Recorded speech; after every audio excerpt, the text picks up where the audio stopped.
스바냐서입니다. 페이지는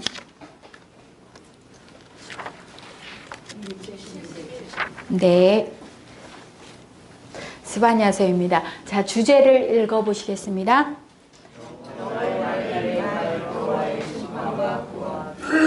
아멘. 여호와의 날에 임할 여호와의 심판과 구원입니다.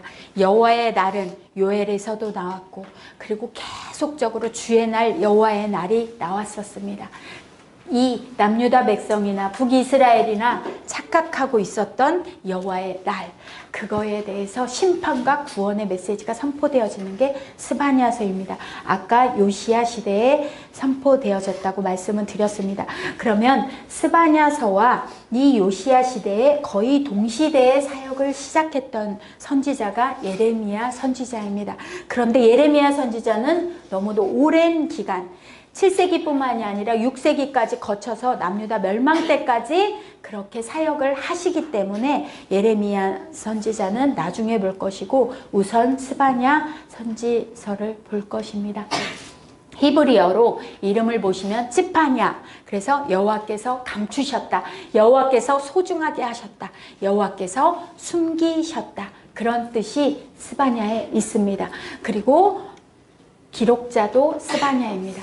그래서 소중하게 하시고 감추시고 지키셨다는 그 뜻을 죄송합니다. 요시야 왕 초기에 예언 시작한 배경이라고 말씀을 드렸습니다.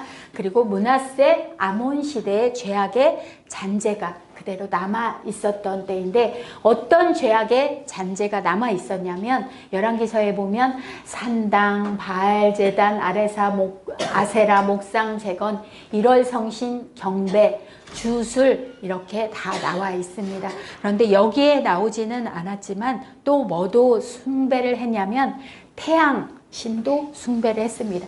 일월성신과는 별개로 또 이 제단뿐만이 아니라 태양상도 세웠고, 태양을 섬기는 말도 성전 가까이에 두고 그렇게 했던 게 므낫세였습니다. 그리고 아수르가 서서히 약화되어지고 바벨론이 강국으로 부상하고 있습니다. 왜냐하면 아수르 반입할 때 가장 강성했지만 나움의 메시지가 선포되어졌습니다. 그러면 나움의 메시지가 선포되어졌다면 하나님께서는 아무리 강성하더라도 그들이 내전이 있고, 그리고 여기저기 반란이 있고, 그래서 아수르가 힘을 쓸 수 없을 때가 바로 이 스바냐서가 선포되어지는 때입니다. 그러면 이때에 저희가 기억할 때 이 요시야 왕이 종교개혁을 할 때는 그저 남유다 요만큼 있는 지역이 절대 아니었습니다. 요시야는 종교개혁을 어디까지 하냐면 북이스라엘 지역까지, 남북을 다 다니면서 이렇게 종교개혁을 했었습니다. 왜냐하면 하나님께서 가장 기뻐하시는 종교개혁이기 때문에 남유다뿐만이 아니라 아수르를 약화시켜서라도 하나님 앞에 돌이킬 수 있는 기회를 요시야 왕을 통해서 주셨던 것입니다. 그래서 그 시기를 기록 연대를 본다면 636년에서 623년으로 봅니다. 이거를 요시야 왕 시대에 스바냐가 활동했다고 그랬고, 니느웨의 멸망을 예언한 게 2장 13절에 나옵니다.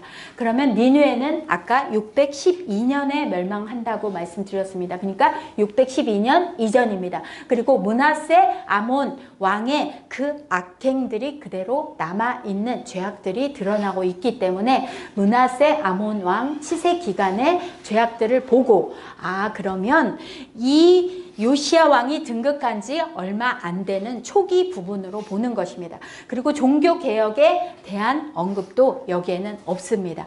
그래서 이 스바냐의 심판의 메시지를 듣고 요시야 왕이 종교개혁을 할 수 있게 됩니다.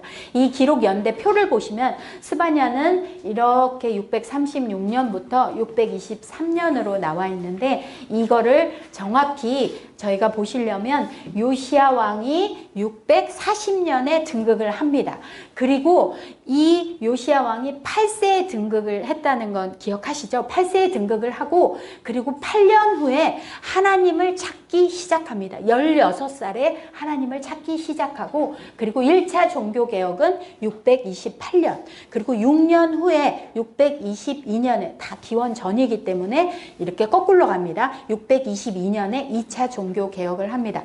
그래서 이때 요시야 왕 12년 때 628년에 1차 종교개혁을 하는데 이 시기를 왜 기억해야 되냐면 하나님께서 마지막 종교개혁이라고 볼 만큼 요시야의 종교개혁은 하나님께는 기억되는 때였기 때문에 628년을 잘 기억해야 돼서 이때가 요시야 왕이 20세일 때입니다. 그래서 628년은 제가 외우기 쉽도록 6288 할 때 20세잖아요. 그래서 20세에 6288 할 때 첫 번째 종교 개혁을 하고 6년 후에 2차 종교 개혁을 또 하게 됩니다. 그런데 이걸 보시면 이 1차 종교 개혁을 할 때 요시야 왕의 아들들이 벌써 태어납니다. 20세인데 자녀가 태어납니다. 그런데 그 자녀들이 누구냐면 여호아스, 여호야킨 두 아들이 벌써 태어납니다. 그래서 이때 4세, 6세 그리고 이때는 10세, 12세 그때에 이 아이들이 좀 커 있은 왕자들이 있을 때 이 종교 개혁을 하게 됩니다. 그런데 그들은 절대 아버지를 따라서 가지 않았던 것은 이 열왕기나 역대기 통해서 보셨을 것입니다. 요시야 왕의 통치 시계를 전반적으로 다 사망 후까지 이렇게 지도를 통해서 보여주는 내용입니다. 그냥 이거는 지도를 나중에 다 받으시니까 PPT 확인을 해보시면 될 것입니다. 기록 목적입니다. 기록 목적을 첫 번째 두 줄을 읽어보시겠습니다.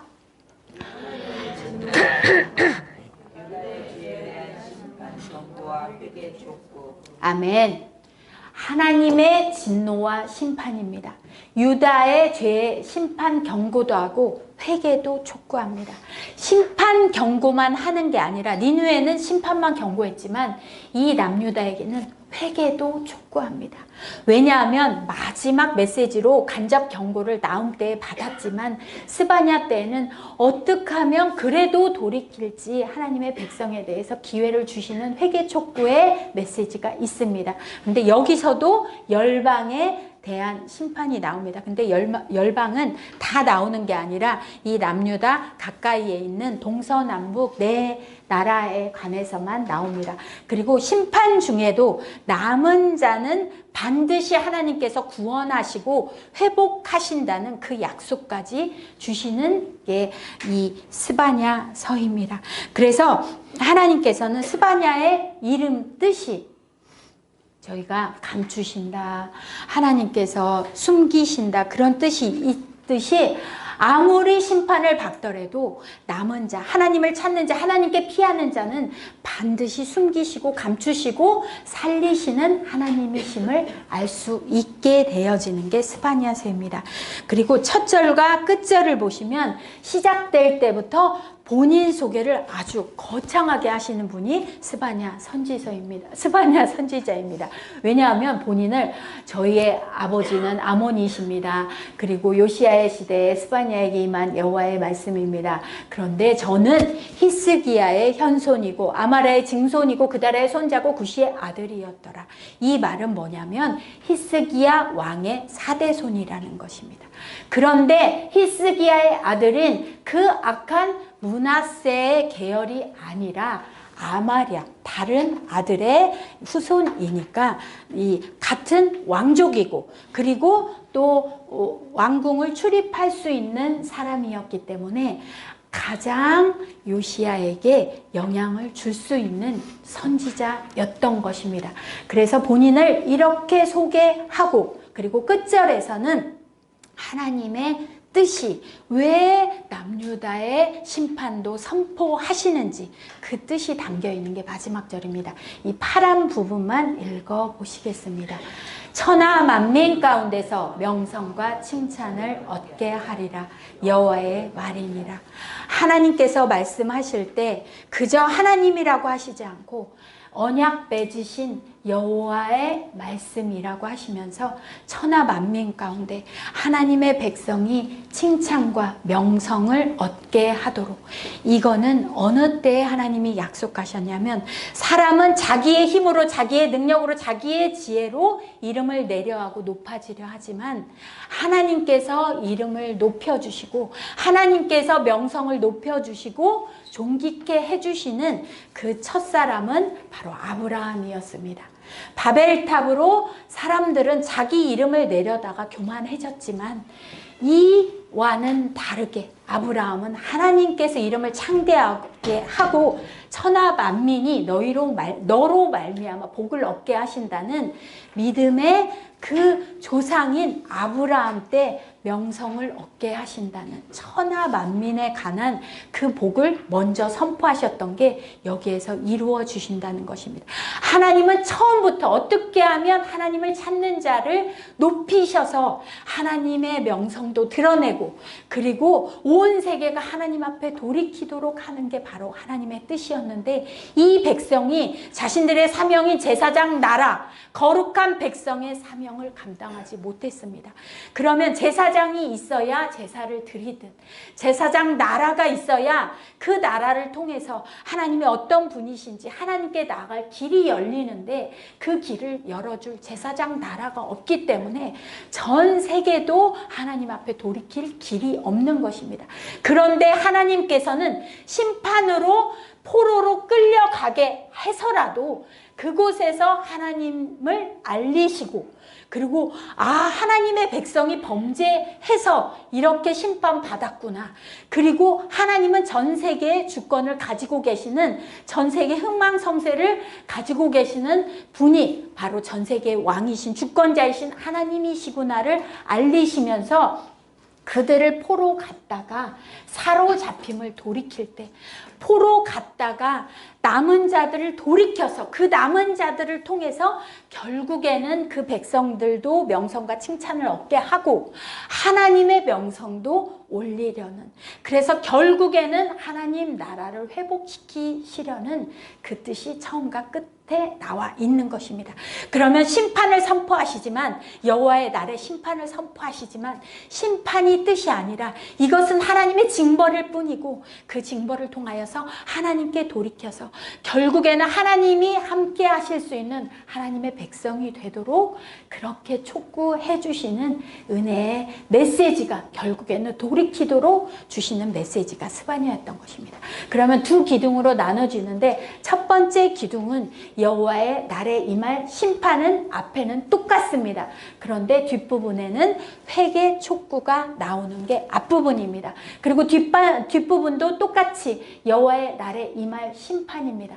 그런데 뒷부분에서는 구원의 약속을 주시는 게 바로 이 두 번째 기둥입니다. 그러면 하나님께서는 여호와의 날에 심판만 하실 게 아니라 회개 촉구하고 회개만 하면 회복시키실 그 하나님, 구원도 하시겠다고 하시는 그 약속까지 주시면서 돌이키도록 돌아오라 메시지를 선포하시는 게 바로 스바냐서인 것입니다. 작게 보기를 보시면 이때도 모든 것을 진멸하리라. 아까 니느웨에 나홈이 선포했듯 마치 전 세계를 심판하실 듯 최종 종말이 온 듯한 그런 진멸의 메시지가 선포되어지고, 그리고 그 뒤에는 남유다 예루살렘에 임할 심판을 이렇게 축소해서 확실히 선포를 해주시고, 그런데 하나님 원하시는 뜻은 여호와 하나님을 찾고 공의와 겸손을 구하라. 하나님을 찾지 않고 하나님을 구하지 않고 하나님을 떠났고 헛된 것들을 따라갔기 때문에 이들이 이렇게 심판받으니까 이제 여호와를 찾고 공의와 겸손을 구하도록, 그래서 하나님께서 동행할 수 있는 하나님의 거룩한 백성을 회복시키시려는 뜻이 바로 앞쪽에 나옵니다. 그리고 두 번째 기둥에서는 첫 번째는 열방의 심판, 그리고 예루살렘의 죄와 내부류 지도자. 이 지도자에 관한 거는 저희가 8세기에도 들었었습니다. 그렇듯 지도자의 죄 때문에 남유다는 또 멸망할 수밖에 없었던 게 지도자의 죄들이 나오고, 그리고 구원과 회복의 약속이 나오게 됩니다. 그러면 이제 첫 번째, 모든 것을 진멸하리라, 이것을 들어가겠습니다. 머리말은 아까 설명드렸습니다.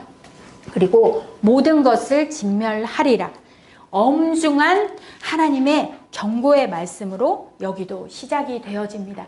2절 3절을 보시면 여호와께서 이르시되 모든 것을 진멸하리라, 사람과 짐승도 진멸하고 다 이렇게 진멸하시는 나 여호와의 말이니라, 이렇게 선포하십니다. 그리고 두 번째에서 남유다와 예루살렘의 이 말 심판에 관해서 나옵니다. 그런데 이 첫 번째 작게 보기에서는 남유다와 예루살렘의 심판 이유와 심판의 대상들이 나옵니다. 그러면 이 말씀을 보시면 드디어 므낫세 아몬 시대의 죄가 이렇게 다 나열이 됩니다. 어떻게 나열이 되냐면 바알을 그곳에서 멸절하실 수밖에 없고 그마림이란 이름과 그리고 그 제사장들도 멸절할 것이고, 하늘의 뭇별에게 경배하는 자들, 여호와께 맹세하면서 말감을 가리켜 맹세하는 자들, 여호와를 배반하고 따르지 아니하는 자들, 여호와를 찾지도 않고 구하지도 아니한 자들을 멸절하신다고 하십니다. 계속 진멸, 멸절 이렇게 말씀하시는 것은 다 하나님의 백성이 바알 섬기고, 이 그마림은 여호와의 제사장인데 이방 사제를 뜻합니다. 그래서 하나님도 섬기고 이방도 섬기고, 그리고 이것은 왕이 제사장을 임명한 게 바로 그마림입니다. 그래서 여호와 제사장이라고 하지만 이방 제사도 드리고 여호와도 섬기고 다 섬기는 그들을 그마림이라고 부릅니다. 그리고 하늘의 뭇별에게도 경배합니다. 하늘의 뭇별에 경배하는 건 바로 1월 성신을 섬긴 아수르의 종교를 받아들인 거고, 그리고 하나님 여호와께도 맹세하면서 말감을 가리켜 맹세합니다. 이 말감이라는 것은 몰래 말감, 이것은 어떤 신이냐면 재난의 신입니다. 그래서 이 모든 문제를 해결해 주는 신이라고 믿는 암몬의 신이 바로 말감이었습니다. 말감이고 몰렉이라고 부릅니다. 그래서 암몬의 신을 쫓아서 하나님께도 맹세하고 문제만 해결해 준다면 몰렉이건 말감이건 섬기고 있는 자들, 그리고 여호와 하나님을 배반하고 따르지 않고, 그리고 여호와를 찾지도 않고 구하지도 아니한 자들, 종교적으로 그저 하나님의 관심조차도 없고 적극적으로 하나님을 배반한 자들도 있고, 그저 소극적으로 어떻게건 하나님은 우리는 택한 백성이니까 멸망시키지는 않겠지 하고 있는 종교적 그런 이 방관하는 자들, 무관심 자들조차도 하나님은 다 멸망시키신다고 하십니다. 그러시면서 여호와 앞에 잠잠하라고 그러는데 이제 여호와의 날이 선포되어집니다. 여호와의 희생의 날입니다. 방백들과 왕자들과 이방인의 옷을 입은 자들을 벌할 것이고, 문턱을 뛰어넘어 포악과 거짓을 자기 주인의 집에 채운 자들을 벌한다고 합니다. 그런데 왜 아까는 다 누구에게 범죄한 모습이었습니까? 하나님께 범죄한, 우상 숭배하고 하나님도 섬긴다고 하면서 우상도 같이 섬기는 이방 신들을 다 섬기고 있는 하나님께 범죄한 모습이었다면, 이것은 지도자들입니다.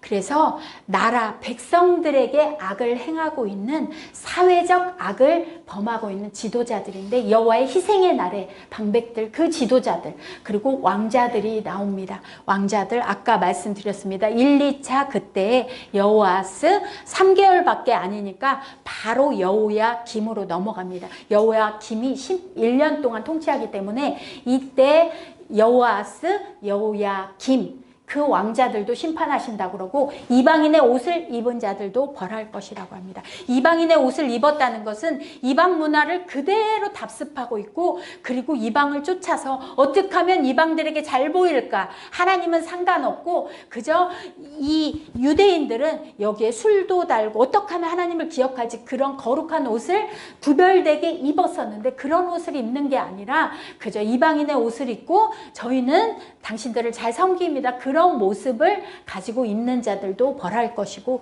그리고 문턱을 뛰어넘어서 포악과 거짓을 행하고 있는데 문턱을 뛰어넘는다는 것은 문턱이 문지방을 뛰어넘는다는 것입니다. 이거는 그 블레셋에 있는 다곤 신상이 넘어졌던 거 기억나죠? 여호와의 언약궤가 임하니까 다곤 그 신전에 있는 신상이 엎드려 있어서 그때부터 문턱을 블레셋은 그저 넘어가지 절대 여기를 손댈 수 없는 게 블레셋이었습니다. 여긴 또 블레셋을 따라가고 있습니다. 포악과 거짓을 자기 주인의 집에 채우는데 여기서 자기 주인의 집에 채운다는 거는 70인역에 보면 자기 주인의 집을 여호와의 성전 여호와의 왕궁이라고도 표현이 됩니다. 그러면 하나님의 집에 포악과 거짓을 채우고 있고 그러면서도 블레셋도 섬기고 있는 온갖 잡신도 섬기면서 그리고 이 나라적으로도 지도자들이 타락하고 있는 그런 모습입니다. 그래서 남유다와 예루살렘의 심판 이유와 심판 대상들이 나오고 그리고 금하림에 대한 설명이 나오는데 이거는 제가 간단히 설명드렸습니다. 뭐 이방 신들을 섬기는데 특별히 바알도 숭배하고 여호와도 숭배하고 그런 종교 제사장들이라고 보시면 됩니다. 그래서 온 세상을 심판하실 여호와의 날입니다. 그런데 온 세상을 심판하신다고 그러는데 남유다에게 선포합니다.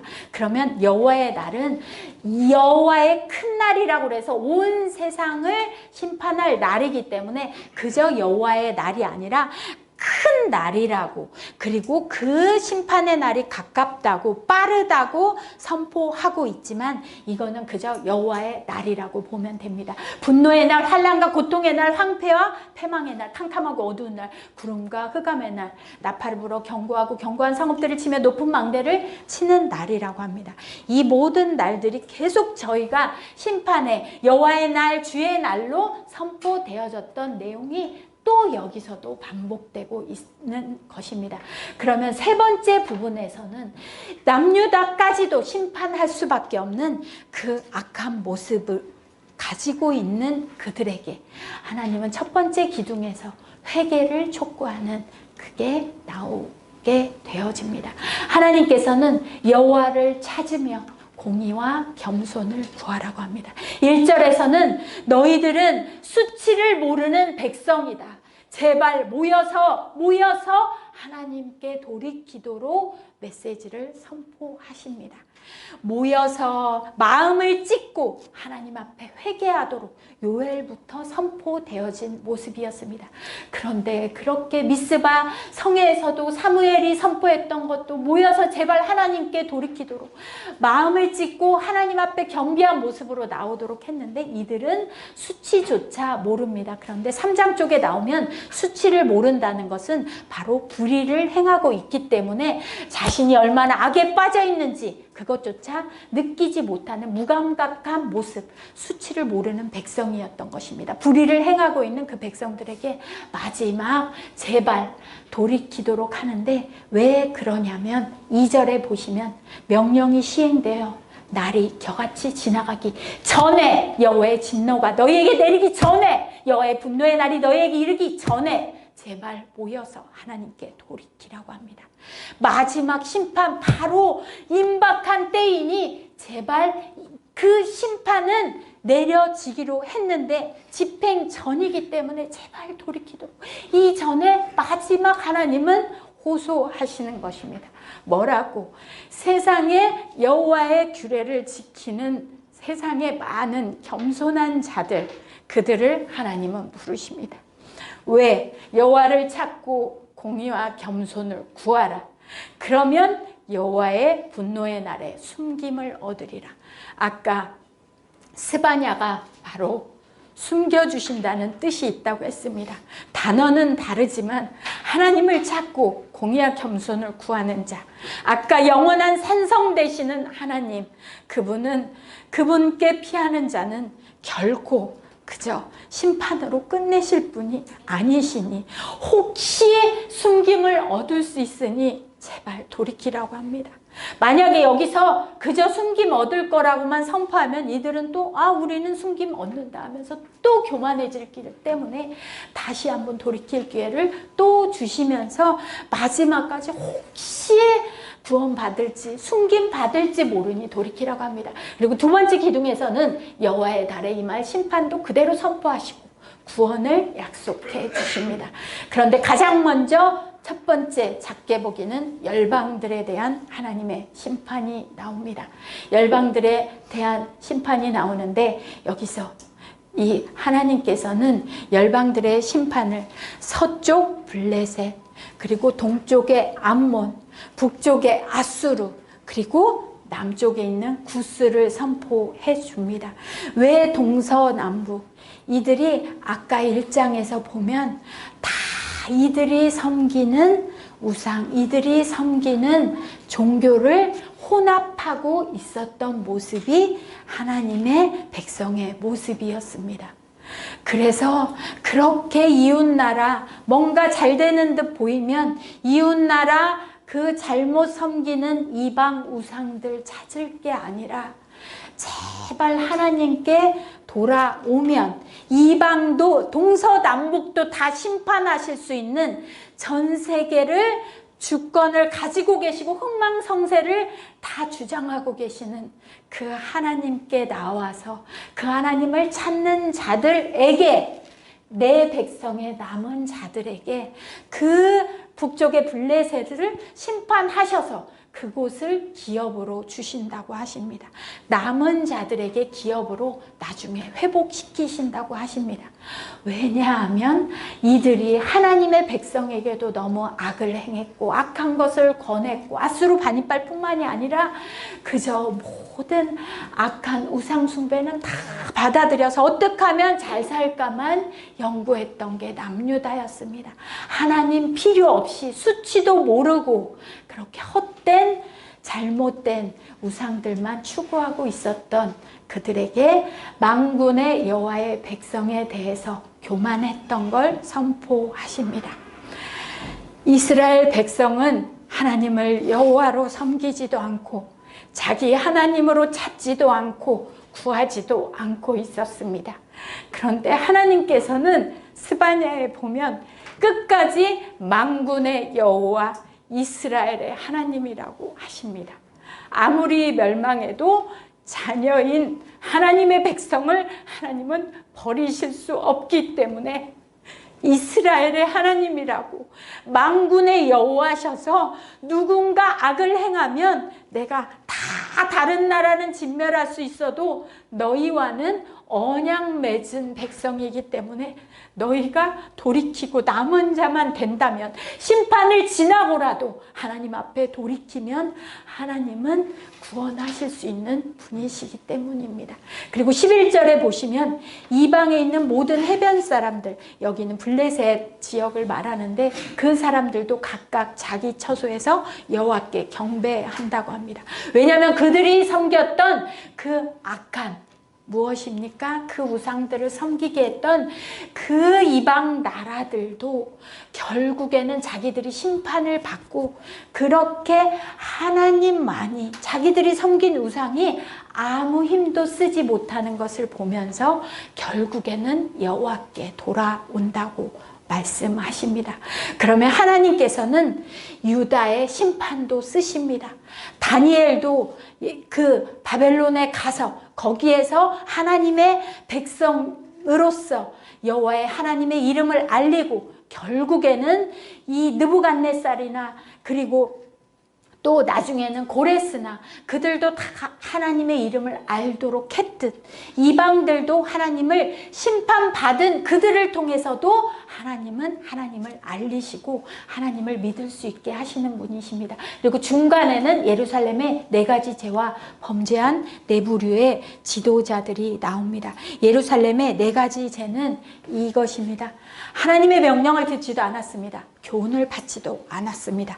여호와를 의뢰하지도 않았습니다. 그리고 자기 하나님께 가까이 나아가지도 않았습니다. 이게 바로 예루살렘의 4가지 죄입니다. 그러면 이런 예루살렘의 4가지 죄, 그리고 그 4가지 죄로 갈 수밖에 없었던 이유가 있습니다. 범죄한 내부류 지도자입니다. 이 지도자가 어디에도 미가서에서도 나왔었고, 이제 이 동시대에 사역했던 예레미야에도 똑같이 나옵니다. 이들이 얼마나 악한 지도자들이었는지 3절부터 5절까지 나오면, 그들 가운데 방백들은 부르짖는 사자요, 재판장들이 이튿날까지 남겨두는 것이 없는 저녁이리요, 저녁에 다 먹어버리고 남겨두는 것이 없을 만큼 그렇게 백성들을 벗겨 먹었던 게 재판장이고 방백들입니다.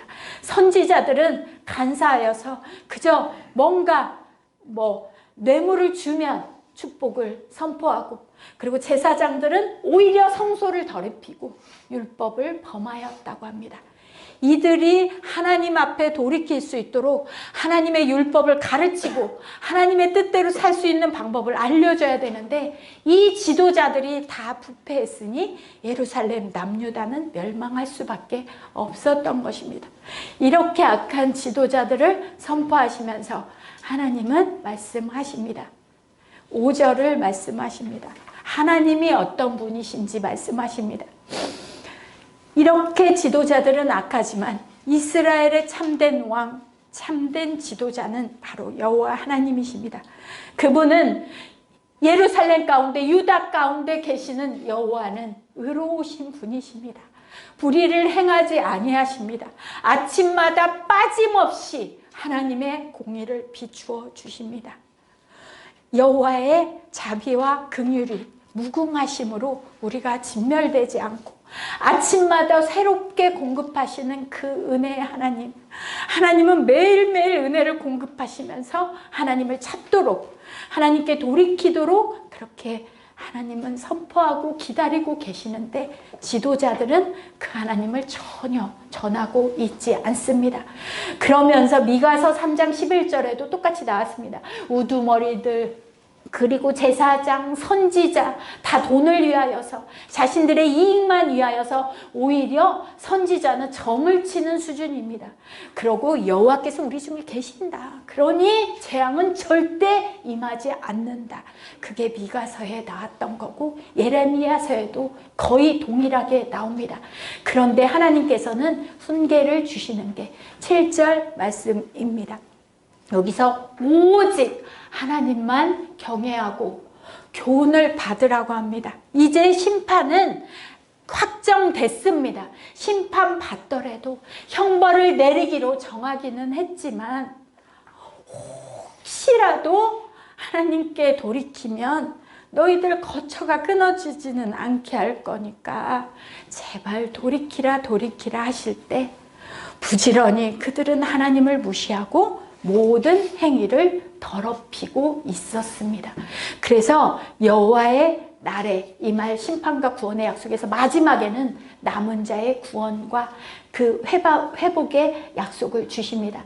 열방을 회복하시는데 3장 9절 10절에서는 그저 하나님의 백성뿐이 아닙니다. 9절 10절은 내가 여러 백성의 입술, 만민 천하 만민의 입술을 깨끗하게 하여 그들이 다 여호와의 이름을 부르며 한 가지로 어깨를 나란히 하면서 하나님을 섬기게 하시겠다. 그리고 하나님을 구하는 백성들, 흩은 자의 딸이 구스강 건너편에서부터 예물을 가지고 와서 하나님을 섬기겠다. 이 말은 뭐냐면, 이렇게도 이 학자들은 표현합니다. 뭐라고 표현하냐면, 바벨탑을 쌓으면서 하나님이 흩어버리셨는데 그 단어를 그대로 쓰시면서 전 세계로 흩어버렸던 그들을 다시 입술을 정결하게 하셔서 그들이 온전히 전 세계가 여호와의 이름을 부르면서 회복될 그 은혜의 때, 나중에 하나님이 회복시키실 그 새하늘 새 땅까지 내다보면서 흩은 자의 딸 저 온 세계 만민이 여호와의 이름을 부를 수 있는 그 회복을 하나님은 반드시 이루실 것입니다. 열방조차도 돌이키게 하실 것입니다.